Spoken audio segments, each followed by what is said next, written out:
ಬಿಡಿ ಗ್ರಾಮ ಪಂಚಾಯಿತಿ ಸಂಯುಕ್ತ ಆಶ್ರಯದಲ್ಲಿ ಮಾಜಿ ಸೈನಿಕರ ಭವನದ ಅಡಿಗಲ್ಲು ಸಮಾರಂಭ. ಬೆಳಗಾವಿ ಜಿಲ್ಲೆ ಖಾನಾಪುರ ತಾಲೂಕಿನ ಬಿಡಿ ಗ್ರಾಮದಲ್ಲಿ ಮಾಜಿ ಸೈನಿಕರ ಸಂಘಟನೆ ಪ್ರಾರಂಭವಾಗಿ ಹಲವಾರು ಸಮಾಜಮುಖಿ ಕಾರ್ಯಕ್ರಮಗಳನ್ನು ಮಾಡುತ್ತಾ ಜನಮನ ಗಳಿಸಿದೆ. ಈ ಸಂಘಟನೆಯ ಜೀರ್ಣೋದ್ಧಾರಕ್ಕಾಗಿ ಒಂದು ಭವನ ನಿರ್ಮಿಸಿಕೊಳ್ಳಲು ಗ್ರಾಮ ಪಂಚಾಯಿತಿ ಸಹಕರಿಸಿ ತಮ್ಮ ಪಂಚಾಯಿತಿ ವ್ಯಾಪ್ತಿಯಲ್ಲಿರುವ ಖುಲ್ಲಾ ಜಾಗವನ್ನ ನಿಯೋಜನೆ ಮಾಡಿದೆ. ಇಂದು ಅದರ ಅಡಿಗಲ್ಲು ಸಮಾರಂಭ ನಡೆಯಿತು. ಕಾರ್ಯಕ್ರಮದ ದಿವ್ಯ ಸಾನ್ನಿಧ್ಯವನ್ನು ಬಿಳಿಕಿ ಅವರೊಳ್ಳಿ ರುದ್ರಸ್ವಾಮಿ ಮಠದ ಶ್ರೀ ಚನ್ನಬಸವ ದೇವರು ವಹಿಸಿಕೊಂಡಿದ್ದರು. ಅತಿಥಿಗಳಾಗಿ ಅಖಿಲ ಕರ್ನಾಟಕ ಮಾಜಿ ಸೈನಿಕರ ಸಂಘದ ಅಧ್ಯಕ್ಷರಾದ ಶ್ರೀ ಬಸಪ್ಪ ತಳವಾರ್ ಉಪಸ್ಥಿತರಿದ್ದು, ಭವನ ನಿರ್ಮಿಸಿ ಹಲವಾರು ಸಮಾಜಮುಖಿ ಕಾರ್ಯಕ್ರಮಗಳನ್ನು ಹಮ್ಮಿಕೊಳ್ಳಬೇಕು, ಅದಕ್ಕೆ ನಾವು ಕೂಡ ನಿಮಗೆ ಸಹಕರಿಸುತ್ತೇವೆ ಎಂದು ಭರವಸೆ ಕೊಟ್ಟರು. ತಾಲೂಕಿನ ಹಲವಾರು ಸಂಘಟನೆಗಳ ಮುಖಂಡರು, ಸಾರ್ವಜನಿಕರು, ಮಾಜಿ ಸೈನಿಕರ ಸಂಘದ ಪದಾಧಿಕಾರಿಗಳು, ರಾಜಕೀಯ ಮುಖಂಡರು ಉಪಸ್ಥಿತರಿದ್ದರು. ಚುನಾವಣೆ ನೀತಿ ಸಂಹಿತೆ ಜಾರಿ ಇರುವುದರಿಂದ ಸರಳ ರೀತಿಯಲ್ಲಿ ಕಾರ್ಯಕ್ರಮ ನಡೆಯಿತು. ವರದಿ ಟಿ ಶಶಿಕಾಂತ್, ವಿಜಯ್ ವಾಯ್ಸ್ ನ್ಯೂಸ್ ಕನ್ನಡ, ಖಾನಾಪುರ.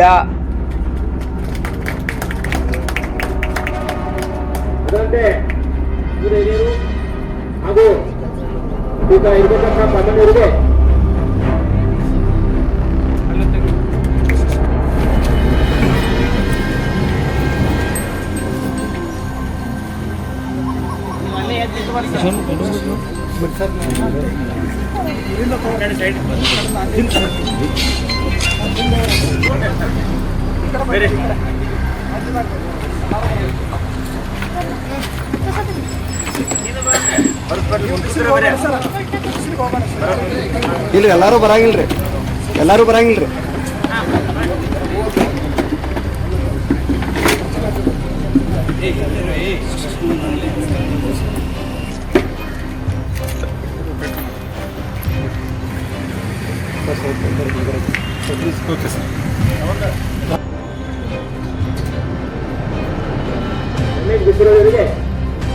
ಶಾಂತಪ್ಪ ದೇವಸ್ಥಾನದಿಂದ ಮಾಲಾಪಣೆ ಅದರಂತೆ ಕೇಶವ್ ಹುಡುಗರ್ ಸಾಹೇಬರು, ಕೃಷ್ಣಪ್ಪ ಶಾಂತಂಬರ್,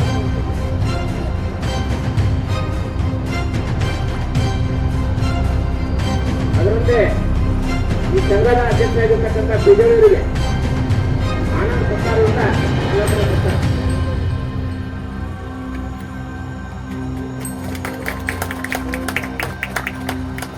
ಅದರಂತೆ ಊರ ಹಿರಿಯರು ಹಾಗೂ ಸೀತಾ ಇರ್ಬೋದಪ್ಪ ಸಾಮಾನ್ಯರಿಗೆ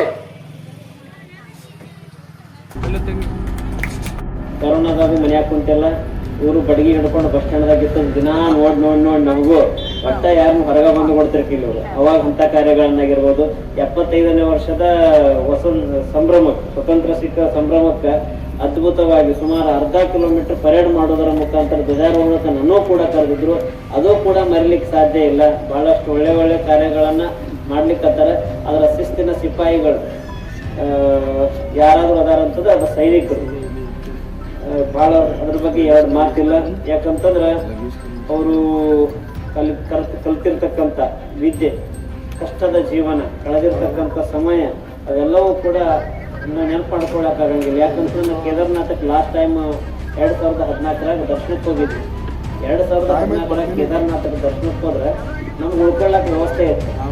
ಅಲ್ಲಿ ಅದ್ರ ಕರ್ನಾಟಕದವರು ಸ್ವಾಮಿ ಪೂಜೆ ಮಾಡಕ್ಕಿರ್ತಾರೆ, ಅವ್ರ ಹತ್ತಿರ ಉಳ್ಕೊಂಡಿದ್ವಿ. ಒಂದಲ್ಲಿ ಹಾಸ್ಕೊಂಡಿದ್ದು ದೀಪನ್ನು ಹಾಸ್ಕೊಂಡು ಅದ್ರ ಮೇಲೆ ಒಂದೊಂದು ಹಚ್ಕೊಂಡ್ರು ಕಂಡು ಹೋಗ್ತೇನೆ. ಹಿಂದೊಂದು ಕಾಲ್ಸಿಂದ ಡಬಲ್ ಹಾಕೊಂಡು ಹೋಗ್ಯಾವ ನಾವು. ಅಂತಲ್ಲಿ ನಾವು ಹಂಗೆ ಬದುಕೋದಕ್ಕೆ ಎಲ್ಲ ಇತ್ತು. ನೀವು ಏನು ಇಲ್ಲದ ನೀವು ಅಲ್ಲಿ ಶ್ರಮ ಪಟ್ಟು ನೀವು ಅಲ್ಲಿ ಹಿಮಾಲಯದೊಳಗೆಲ್ಲ ಲಡಾಖು ಅಂತಲ್ಲೆಲ್ಲ ನೀವು ಸೇವೆ ಮಾಡಿರ್ತಕ್ಕಂಥದ್ದು ಸ್ಮರಣೀಯ, ಶ್ಲಾಘನೀಯ. ನಿಮಗೆ ಗೌರವ ಕೊಡದವ್ರು 103 ಕ್ರಮತಕ್ಕಂಥ ಮಾತನ್ನು ಈ ವೇದಿಕೆಯ ಮುಖಾಂತರ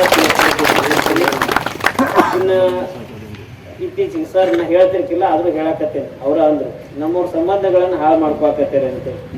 ಎಲ್ಲರೂ ಕಲಿತಾರೆ ಚಟ. ನನಗೇನು ಚಟ ಇಲ್ಲ ಅನ್ನೋಂಗಿಲ್ಲ. ಚಟದ ಬಗ್ಗೆ ನಾ ಏನು ಮಾತಾಡಕ್ ಹೋಗಂಗಿಲ್ಲ. ಚಟ ನಮಗೂ ಅದಾವ, ಆದ್ರೆ ಹಿತಿಮಿತಿ ಇರ್ಬೇಕು. ಅವಕ್ಕೆ ಈ ದಾರಿ ತಪ್ಪಿದ ಕೂಡಲೇ ಸ್ವಲ್ಪ ಏನಾಗ್ತೈತಿ, ಎಲ್ಲೋ ಕೂಡ ಒಬ್ಬರಿಗೆ. ಈಗ ಯಾರೋ ಒಬ್ರು ಸ್ವಾಮಿಗಳು ತಪ್ಪು ಮಾಡಿದ್ರೆ ಇಡೀ ಸ್ವಾಮಿಗಳು ಎಲ್ಲರೂ ಬೇರೆ ಬಿಡ್ತದೆ ನಮ್ಮ ಸಮಾಜ. ಯಾರೋ ಒಬ್ಬ ರಾಜಕಾರಣಿ ತಪ್ಪು ಮಾಡಿದ ಇಡೀ ರಾಜಕಾರಣಿಗಳನ್ನ ಬೇಯ್ತಾರೆ. ಯಾರೋ ಒಬ್ರು ಡಾಕ್ಟರ್ ತಪ್ಪು ಮಾಡಿದ್ರೆ ಇಡೀ ಡಾಕ್ಟರ್ನ ಬೇಯ್ತಾರೆ. ಯಾರೋ ಒಬ್ಬ ವ್ಯಾಪಾರ ತಪ್ಪು ಮಾಡಿದ ಎಲ್ಲ ವ್ಯಾಪಾರಸ್ಥರನ್ನ ಬೇಯ್ತಾರೆ. ಹಂಗೆ ಯಾರೋ ಬೇಯ್ತಿರ್ತಾರೆ ಮತ್ತೆ ಜನ ಒಬ್ರು ಸಾಮಾನು ತಪ್ಪು ಮಾಡ್ತಾರೆ ಅಂತ ಸಾಮಾನು ತಿಂತಾರೆ ನಾವು ಸ್ವಲ್ಪ ಕೇಳ್ಕೊಂಡು ಹೋಗ್ಬಿಡ್ಬೇಕು ಯಾಕಂತಂದ್ರೆ ಮಾಡಿದ್ರೆ ಕುಂಬಳಕಾಯಿ ಕಾಳನ್ನ ಹೆಗಲ್ ಮುಟ್ಕೊಂಡ್ರೆ ನೀವು ಇಟ್ಕೊಂಡಿರ್ಬೇಕು ಅವರು ಅದಕ್ಕೆ ಯಾವುದನ್ನು ತಲೆ ಕೆಡ್ಸ್ಕೊಳಕ್ ಹೋಗ್ಬಿಟ್ರಿ. ಆದ್ರೆ ಈ ಕಟ್ಟಡ ಏನು ಕಟ್ಟಕತ್ತಿರಲ್ಲ ಇದು ಬಹಳಷ್ಟು ವಿಶೇಷ ಅರ್ಥಪೂರ್ಣ ಒಳ್ಳೆ ವಿಚಾರ. ಕಟ್ಟಡ ಕಟ್ರಿ, ಆದ್ರೆ ಕಟ್ಟಡ ಕಟ್ಟೋದರ ಮುಖಾಂತರ ಸೈನಿಕರನ್ನು ಮತ್ತೆ ನೀವು ಅಲ್ಲಿ ಹೋಗಿ